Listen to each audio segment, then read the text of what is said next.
Rewrite the textbooks, Young Volcanoes on the Moon, presented by Science at NASA. Back in 1971, Apollo 15 astronauts orbiting the moon photographed something very odd. Researchers called it Ina, and it looked like the aftermath of a volcanic eruption. There's nothing odd about volcanoes on the moon per se. Much of the moon's ancient surface is covered with hardened lava.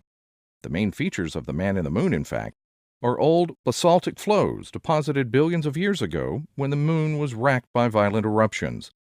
The strange thing about Ina was its age.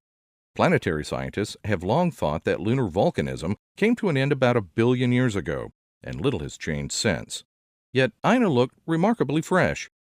For more than 30 years, Ina remained a mystery, a one-off oddity that no one could explain.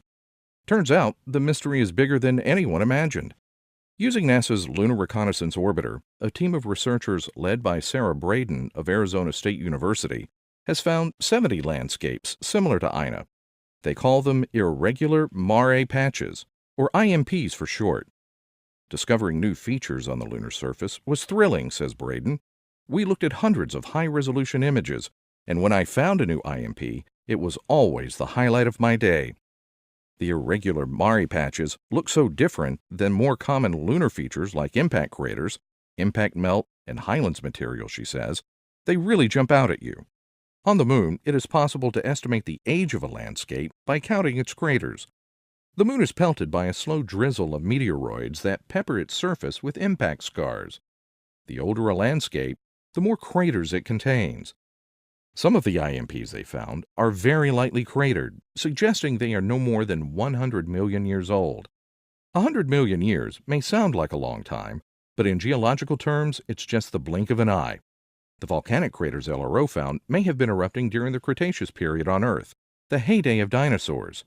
Some of the volcanic features may even be younger, 50 million years old, a time when mammals were replacing dinosaurs as dominant life forms.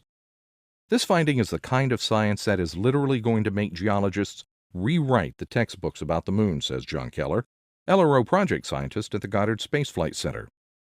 IMPs are too small to be seen from Earth, averaging less than a third of a mile, about 500 meters across in their largest dimension.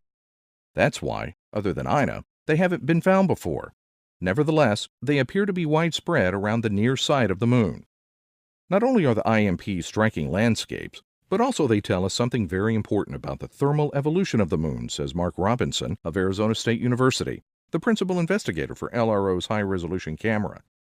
The interior of the moon is perhaps hotter than previously thought. We know so little of the moon, he continues. The moon is a large, mysterious world in its own right, and it's only 3 days away.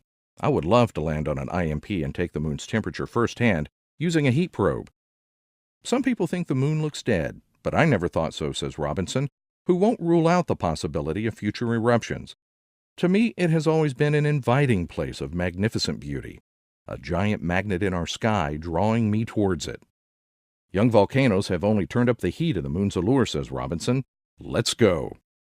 For more news about alien volcanoes, on the moon and beyond, visit science.nasa.gov.